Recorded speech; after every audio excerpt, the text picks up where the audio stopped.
It was a bright, cold day in April, and the clocks were striking 13.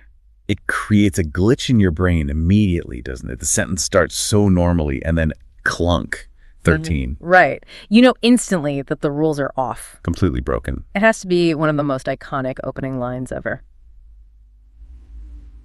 Welcome back to the deep dive. Today we are walking into the very gray, very gritty world of George Orwell's 1984. And look, we know what you're probably thinking. You read it in high school. Yeah. You know Big Brother is watching you. 2 + 2 = 5. But that familiarity is, I think, part of the problem. We treat it like a book of slogans, a political stick to beat people with. Oh, that's so Orwellian. Exactly. People say it about everything now. But when you actually open the book, it's not really a political thriller. It's a horror story.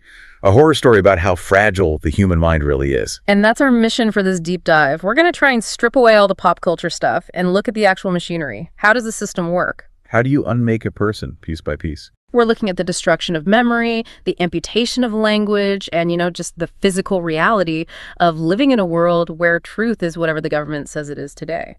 To do that, we've got a stack of sources, and we're looking beyond the usual summary. We're digging into the original text sensory details, which are so important, and also a literary analysis of the narrative, plus a really fascinating review that links doublethink to biological survival. So let's drop right into London, Airstrip 1. Because when I reread this, the first thing that hit me wasn't the telescreens, it was the smell. It's repulsive.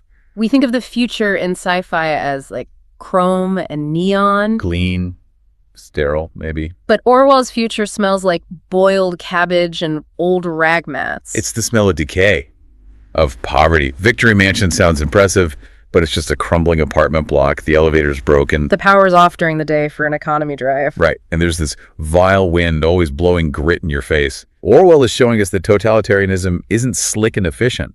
It's rotting from the inside out. And our main character, Winston Smith, he kind of matches the setting, doesn't he? He's not some action hero. Oh, not at all. He's 39. He's frail. He's got this varicose ulcer on his ankle. Just this constant nagging pain. It's a physical symptom of the rot around him. It is. And to cope, he drinks Victory Gin. I love the description of the gin. The text says it smells like Chinese rice spirit and hits you like a rubber club. It's basically industrial solvent, but he needs it. He's medicating himself against the sheer constant terror of his world.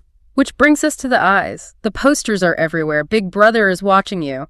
But it's the telescreens that are the real tool of control. The screens you can never, ever turn off. You can only dim them. Such a terrifying detail. You're never alone.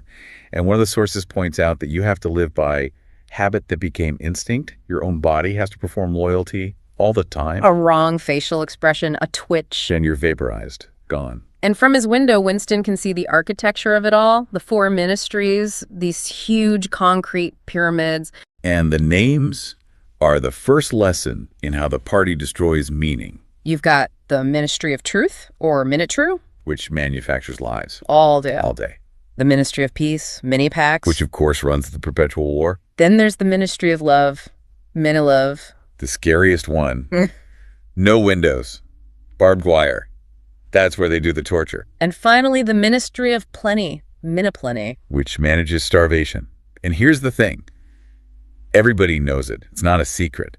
The power of the party is making people accept these contradictions without their heads exploding. Which brings us to the engine of the whole book, the concept of doublethink. Right. And it's more than just lying to yourself, isn't it? It has to be. If you're just lying, you still know what the truth is. You're just hiding it. And that's dangerous. Doublethink, as one of our sources puts it, is a biological survival mechanism. It is the ability to hold 2 contradictory beliefs in your mind. At the same time. At the very same time. And this is the key to accept both of them. So when the party slogan says war is peace, you don't just nod along, you actually believe it. Precisely. Think about the war. 1 minute, Oceania is at war with Eurasia. The next, mid-speech, the enemy changes to Eastasia. A normal person would say, wait a minute. You just said something else. But a double-thinker doesn't just accept the new enemy. They genuinely believe the war has always been with Eastasia. They instantly edit their own memory. The past where they were at war with Eurasia never happened. It's like a self-induced lobotomy. You do it to survive. It is the abolishment of critical thinking as a reflex. And to make that easier, the party is dismantling the very tools we use for thought. we have to talk about Newspeak. Oh, this is my favorite, and I mean most horrifying part of the book. We meet this character, Syme, a colleague of Winston's. He's a philologist working on the new Newspeak dictionary, and he is just so excited about his job. He's an intellectual fanatic. He tells Winston, you think our job is inventing new words? Not at all. We're destroying them, hundreds of them every day. But why? Why would you want fewer words? Because if you don't have a word for a concept, you can't think it. Syme's goal is to make thought crime, rebellious thought, literally impossible. Can you give us an example? Okay, take the word free. In Newspeak, you can say, this field is free from weeds. But the idea of being politically free or intellectually free, those concepts have been erased. The word is gone. So how can you demand freedom if you can't even form the idea in your head? So they're not just policing your speech, they're amputating points of your consciousness. Syme says it himself. The whole climate of thought will be different. In fact, there will be no thought, as we understand it now. He's building a cage for the mind. And while Syme is dealing with the future of language, Winston deals with the past. His day job is it's fascinating. He's a forger. A retrospective liar. He gets these little slips of paper with instructions.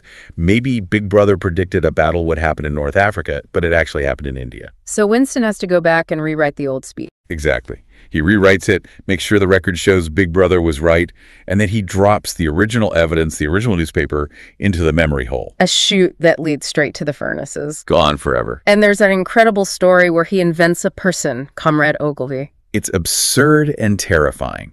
He has to erase a mention of a disgraced party member, an unperson. So on the fly, he just invents a hero, Comrade Ogilvy. Writes a whole biography. At age 3, he refused all toys except a machine gun. A total fanatic from the cradle. He dies a hero's death in battle. Winston makes it all up. In the moment he sends down the tube, Comrade Ogilvy is real. He exists in history just as much as Charlemagne ever did. All history was a palimpsest, scraped clean and reinscribed. That line is haunting. If there's no record and everyone's memory is controlled, does the past even exist? And that's the question that's driving Winston mad. He feels like he's the only person left who remembers things were different. That little space inside his skull, his own memory, is the only free territory left. And that loneliness pushes him to do something incredibly reckless. Enter Julia, the dark-haired girl. He hates her at first. He thinks she's a spy for the thought police. She's got the junior anti-sex league sash on. The perfect conformist. Until she falls down in the hallway, he helps her up, and she slips a note into his hand. And doesn't say, down with Big Brother. It says, I love you. Which is an even bigger crime. But their rebellions are so different. Winston is an intellectual. He wants to know why. He's obsessed with the truth of the past. And Julia. Julia couldn't care less. She doesn't care if the party claims they invented airplanes. Wow. Winston calls her a rebel from the waist down.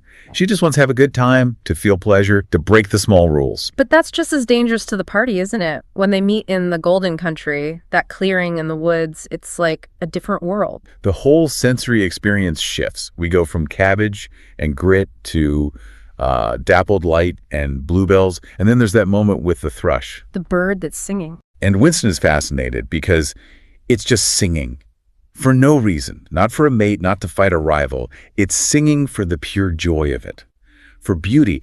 And the party cannot understand useless beauty. And the relationship is the same. The sources argue the sexual act itself is a political blow against the party. It's the ultimate private loyalty. The party wants all your energy, all your frustration channeled into rallies and hate. A happy, satisfied couple is a threat because they've created their own little world. And Winston tries to build a literal private world. He rents that room above Mr. Charrington's junk shop, and he buys that glass paperweight with the coral inside. That paperweight is such a perfect, tragic symbol. It's a piece of the past that hasn't been altered. It's useless and beautiful. He imagines he and Julia are safe inside it, like the coral. But he also looks for hope outside, in the proles, the 85% of the population living in poverty. Right. He writes in his diary, if there is hope, it lies in the proles. They have the numbers to overthrow the party, so why don't they? Because they lack consciousness. The party doesn't bother with complex brainwashing for them. They just distract them. With cheap beer, with pornography, with the lottery. The lottery that might not even be real. Exactly. Keep them busy with petty squabbles and the dream of a big payout, and they'll never look up. They'll never rebel. Winston tries to talk to an old prole in a pub to get a real history of the time before the revolution. And the old man can only remember useless details. Like the price of beer or that rich people wore top hats. Yeah. The real history, the coherent story, is already gone. It's just a junk pile of disconnected memories. And then the trap snaps shut. The safe room was never safe. Mr. Charrington is a member of the thought police.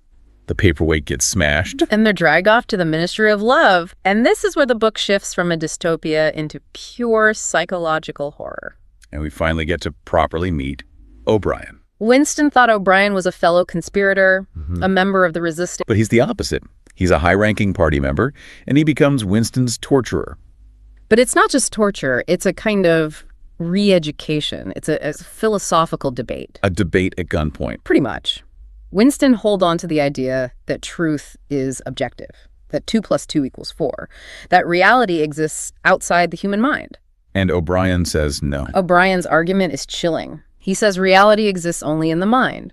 And since the party controls the mind, it controls reality. He asks Winston, does the past exist anywhere? No, only in records and memories. We, the party, control all records and we control all memories. Then we control the past, do we not? It's terrifying because it's a closed loop. There's no way to argue against it when you're being electrocuted. And he holds up 4 fingers. How many fingers, Winston? And he tortures them until Winston doesn't just say there are 5. He desperately tries to see 5. He wants to surrender his own perception. But he holds on to one thing. He thinks to himself, I have not betrayed Julia. And O'Brien knows it. That's the final step. As long as Winston loves Julia, he has a private loyalty. A part of him is still his own. So they take him to room 101. Which contains the worst thing in the world. And for everyone, it's different. For Winston, it's rats. The cage of rats are going to strap to his face. And this is about a biological override. The fear is so primal, so absolute, that everything else, love, loyalty, honor, it just evaporates. And Winston doesn't just scream for help. He screams something very specific. Do it to Julia, not me. He takes the horror and pushes it onto the person he loves to save himself. In that second, he severs the last tie to his own humanity. He's broken. He betrayed her, not just in words, but in his heart. And that's the real gist of Winston Smith. The body is still there, but the person is gone. The last scene is just, it's devastating. He's been released. He's in the Chestnut Tree Cafe drinking that awful gin. And he sees Joy again. And there's nothing there. They admit they betrayed each other. The connection is dead. The party won. And then a trumpet sounds on the telescreen. A great victory has been won, and Winston looks up at the poster of Big Brother. The struggle is finished. He's not angry. He's not fighting it. The final line is just a punch to the gut.